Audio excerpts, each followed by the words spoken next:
Arizona Baseball is making some moves on the national scene.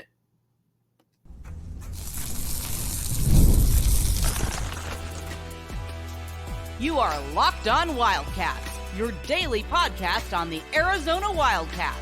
Part of the Locked On Podcast Network, your team every day. Thanks for keeping it locked on, Wildcats. This show is brought to you today by FanDuel, FanDuel.com/locked-on. Check it out. All right, we're going to talk some Arizona basketball today, but we are going to lead with some Arizona baseball and Chip Hale. Right now, I think it's very difficult to make a case for anybody but Chip Hale to be the Pac-12 Coach of the Year in its final season, and it is fairly simple why.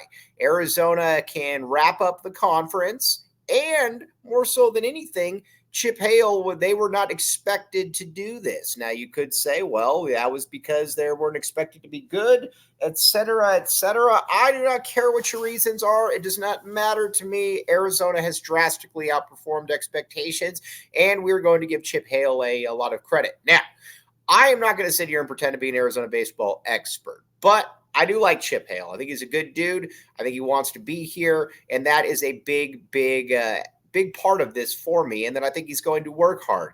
And in the first 2 years, people made this out like this was some unqualified disaster in the first 2 years. Now, granted, they didn't go anywhere in the playoffs, but they made the postseason each year. It wasn't like they were going 13-27 or something like that. So I think that Hale did a pretty good job. Now, you could say that the pitching sucked. The pitching did suck, and Dave Lawn was probably not the right man for the job. Even though I think he's another guy, probably a pretty good dude, probably not the right man for the job though.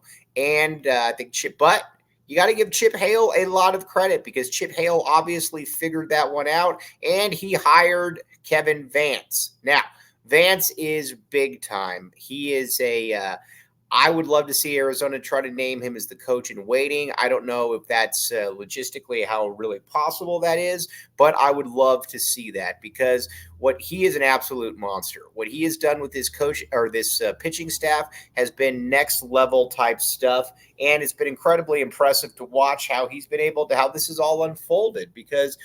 Again, this is a team, this is a roster that was not expected to do a ton. Sorry about that. And then so with Lawn, he is with Vance, this has become one of the best pitching staffs in the entire country. And you look at the ERAs, you look at it, whatever the case may be, and they're squarely in that top 25 crescendo. And there is a very, very real chance that they are going to be able to host their own turn or host a regional. If they host a regional, that obviously is a massive, massive deal. And I think it's something that Arizona fans would very, very much like to see. So we will definitely see how that one plays out. But people also saying, well, is it really Chip Hale or is it Vance? It doesn't matter. Chip Hale was the one that made the hire, and so he is the one that should get the credit for it. This is not difficult. And he's also the dude who is also the guy that, was able to bring in these players. And again, that's something else that I think that we have to keep in mind is that, he's the guy that brought in the players and he was able to, I think, put all of this together. And Arizona is playing really, really good baseball. It will be interesting to see if they can, how far they can go. But if they can go far, that's something that we're going to sit here and say you got to give a lot of credit to Chip Hale on and nobody else. This is Chip Hale. Again, Kevin Vance, got to give him a ton of credit for the pitching. But at the end of the day, this was also a roster put together by Chip Hale, and he was the one that hired Vance. So I think anybody that doesn't want to give Vance or that doesn't want to give Chip credit probably doesn't want to give Chip credit mainly because they do not like Chip Hale. That is my opinion on that. I do not believe that I am wrong. That's kind of where that is at. Now, when it comes to when it comes to this, what they can do. Yeah, it'd be nice to see them be able to make a super regional, because I think that they do have the talent. Keep in mind, this is a team that started off pretty slow this season, obviously, and then they really, really picked it up. And by the end of the season, again, like we're talking about now, you were one of the better teams on the West Coast, and they're obviously going to get in the playoffs. Now, it's not like the SEC, where if you're in the SEC, you're guaranteed to be in there. That is certainly something that is entirely different. But overall, though, very, very impressed by what he has been able to do, and got to give a big shout out as well to Dave Hickey. Dave Hickey's hire is very, very good. I mean, look at it. He was a coach he was an AD that not only hired Tommy Lloyd. Now, a lot of people say, "Oh, well, he didn't really hire any of these people." Whatever. He was the AD when this all happened, so he is the guy who did make that move, and this was all his. I think even the people that don't like Dave Hickey would admit that this was a Dave Hickey hire, Chip Hale, and so if it works out, he should get full credit. And we need to talk a little bit about Tommy Lloyd. Tommy Lloyd was another really, really good hire by Dave Hickey, and Dave Hickey had a connection with him. Dave Hickey knew that he would be that guy who, Don Munson, obviously, who Dave Hickey knows pretty well, Leon Rice, they all vouched for him. There was a good connection there. And Jed Fish, no matter what we think of Jed Fish did some pretty good things here at the U of A. Now, granted, he tried to tear all of those down. I get all of that. But either way, 3 pretty good hires so far, so I got to give him in the loop. Now, this is far from over, obviously. So going to have to kind of just take this one bit by bit. But so far, so good. And not only so far, so good, I think that we got to feel pretty good that this is a team and a roster that is at least headed in the right direction. Now, what exactly does that mean? I do not know. I don't think that anybody really knows. But it's not like this is some foregone conclusion bad situation like I think so many people out there try to make this out to be. So either way, keep it up, Chip Hale. And regarding Vance, it'll be interesting to see what Arizona can do, because he's a guy who is he's a guy that's going to be in hot demand. And I would hate for Arizona to lose him, but I also do understand the market and what the market dictates and all of that. So we will find this one out, though. But this team's playing well, and I never really understood, what the exact hatred for the Chip Hale hire was. Yeah, he didn't do well as a major league manager. I get that, but that's a totally different ball game. And I think he's shown that he can put some players together. We will find out. What it's going to be like next year, because obviously on paper the recruiting class isn't huge, but I also don't really care about that when it comes to baseball, because the teams that are bringing in the best recruiting classes are probably going to be losing those guys to the major league draft as well. So to me, it's kind of a catch-22. Do you really want the best recruiting class? And so again, we will find that out. Then obviously, regarding Arizona softball, they're going in postseason as well, and we will keep you up to date on that one. Now, we're going to get back into a little bit of Arizona basketball, but first, FanDuel, my friends. FanDuel, check it out. FanDuel.com/locked on. Here's the deal. We're at the point now where football is obviously over. Boo. But that does not mean that we cannot have more fun, though, with sports like you got basketball, you got the NBA playoffs going on right now, and you got baseball. And again, I know nothing about baseball, but if I got a little bit of scratch in the game, it becomes a little bit more interesting. FanDuel.com/locked on is here for you. They can make this all work, and you can have a good time in the process, knowing that your money is good. That is a big part of this, knowing that your money is good. If your money's good, FanDuel.com/lockedon has you covered. Check it out.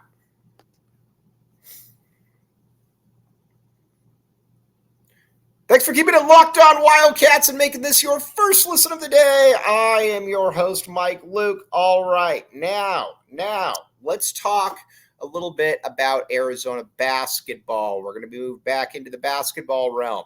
Let's talk Caleb Love. Let's talk KJ Lewis. And let's talk Joson Sanon. Now, I think something that we need to keep in mind with Joson Sanon is it's awesome that he and Caleb Love talked, and we talked about this yesterday, and that they've got an agreement.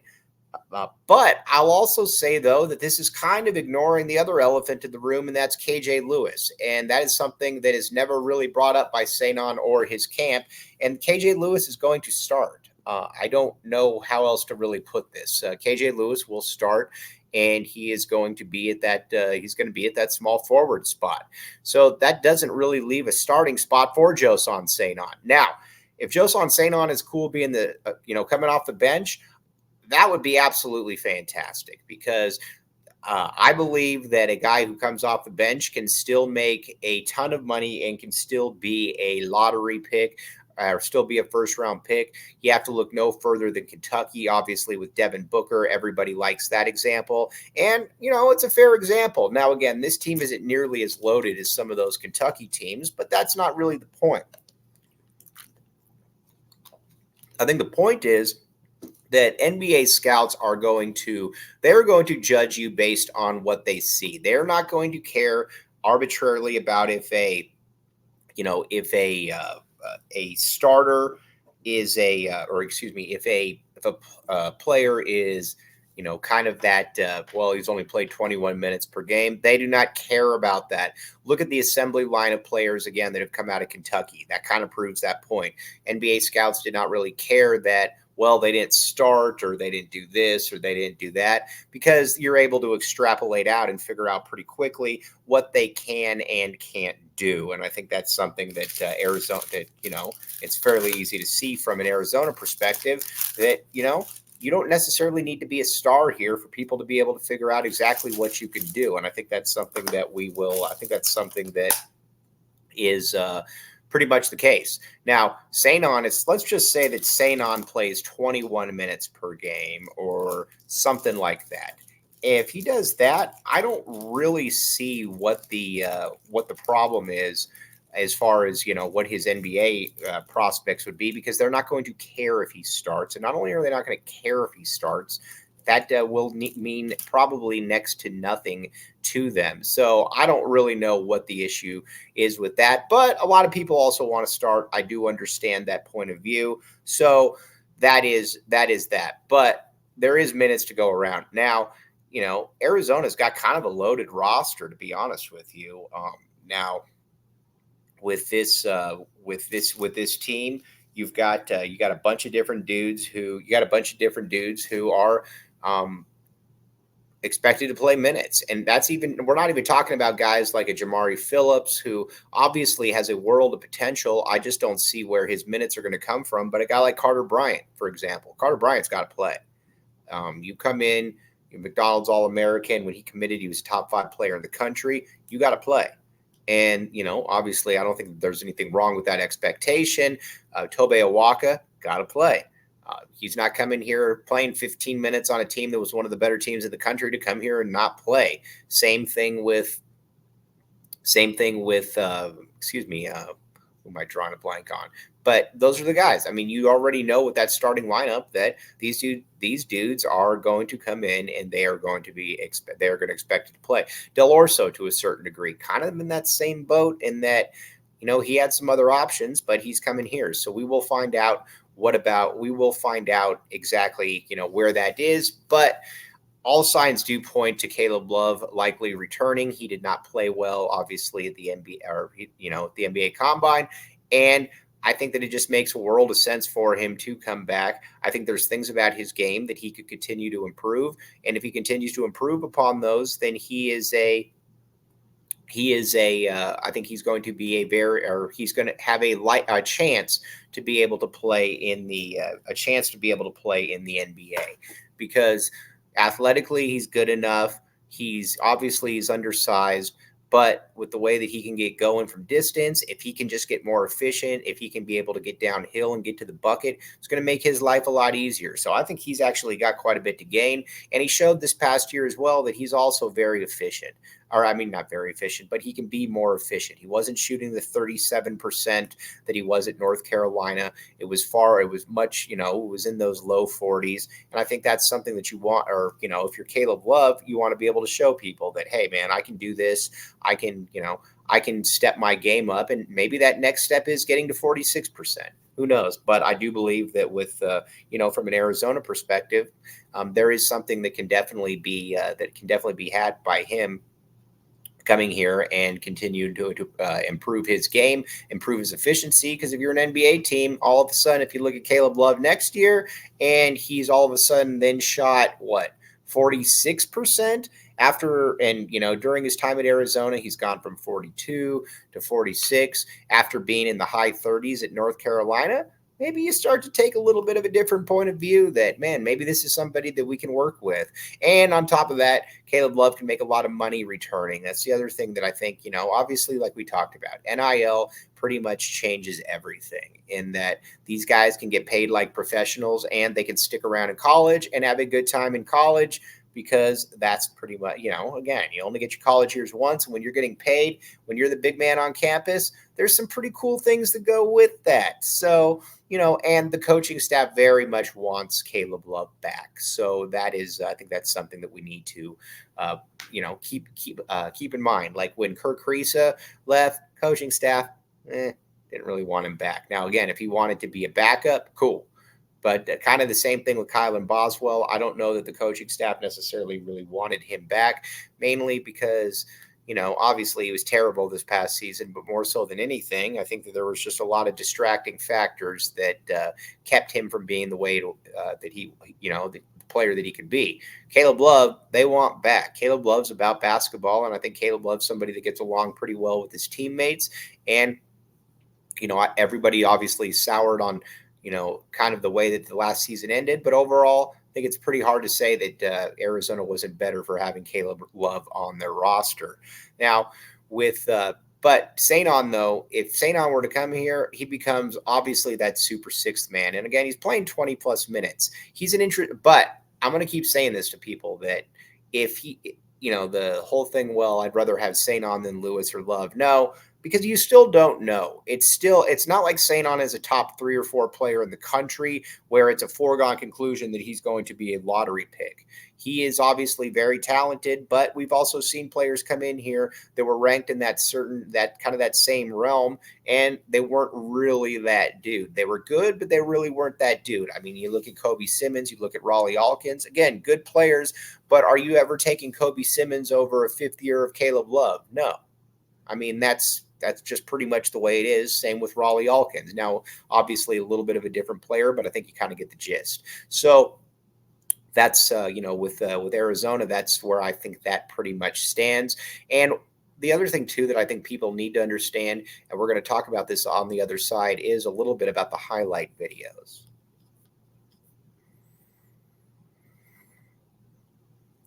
Thanks for keeping it locked on Wildcats and making this your first listen of the day. I am your host, Mike Luke. All right, now let's talk a little bit about the highlight videos. I get people all the time that'll be like, man, you're sleeping on so-and-so, or you're sleeping on so-and-so, and then they'll send me a highlight video of the player.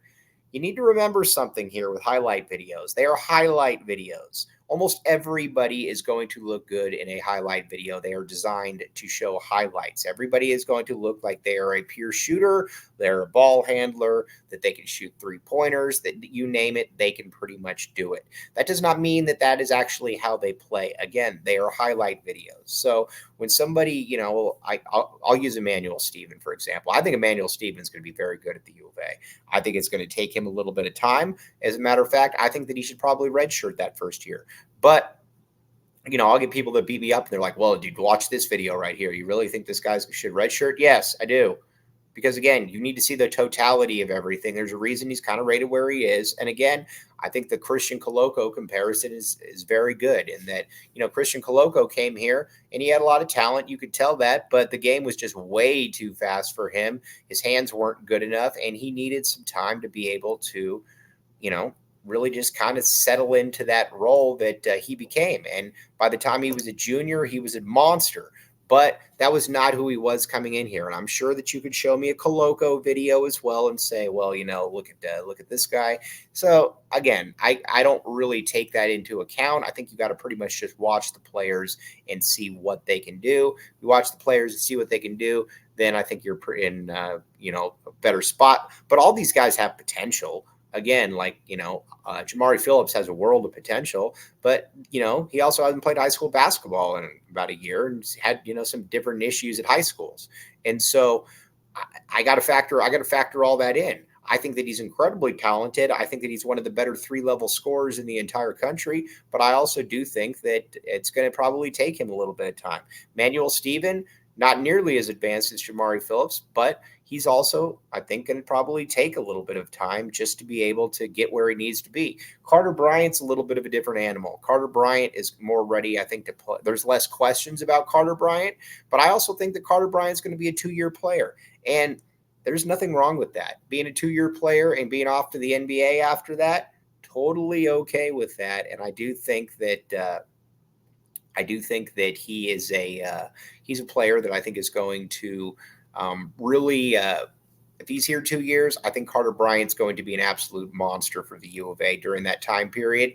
But it all just kind of goes, it just kind of goes with the flow. But my point, though, still is the highlight videos. Just because somebody looks awesome in a highlight video, they could be awesome down the road. They could be awesome then. But that is not the end-all, be-all, because everybody is going to look awesome in their highlight videos. That's just kind of the way it is. Okay, now, coming up later in the week, I would expect some pretty good news for Arizona fans to be coming down the pike here sooner than later regarding certain players on the team and what their futures are.